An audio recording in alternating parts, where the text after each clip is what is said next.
The COVID-19, coronavirus, oh my goodness.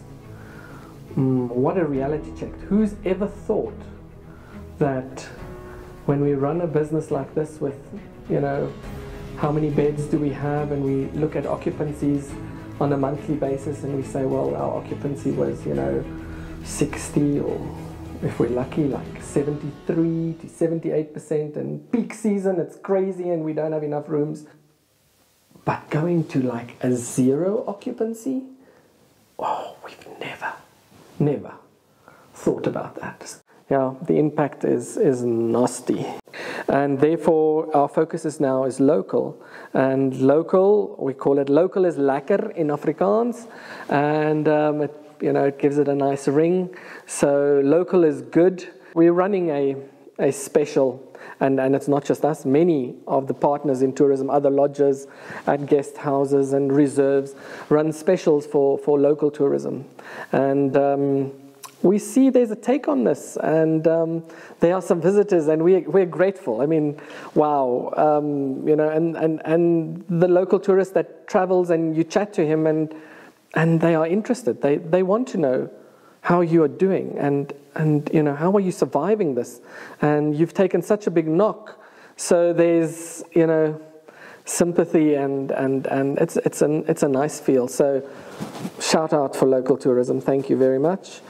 Local tourism obviously sees the opportunity to visit places that they don't often go to and don't often visit, and yeah, it's great. It's great to be able to speak to local people, because all of this matters to Namibians as well. Interesting conversation at my house last night about the tourism situation, and you know, on social media you see a lot of criticism against all lodge owners, Local, yeah, because of this LocalisLekker campaign, and saying, why do you need us now? And it was a very interesting chat we had last night, and some good perspectives, and basically it boiled down to my daughter's in the industry as well, advertising part of it, and her explanation, which made sense, is simply now a matter of supply and demand.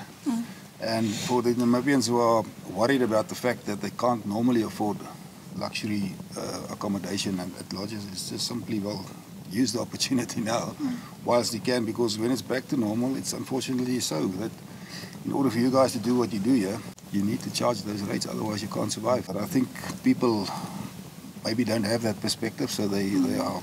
You know how surprising that is to us. Yeah. And just dealing with the local tourism, the little bit, the trickle that's there, the little bit of tourism that we have, is people have no understanding of what's behind the scenes and how much is really going on. And with that, I don't want to make, you know, the situation better on our side. I mean, we've also had to think about this, and we also sat down and said, you know, maybe we should choose a month, a low month in the year, where we say we run the same rate as a special in that year. So it still keeps the opportunity. It might not stretch it over the year.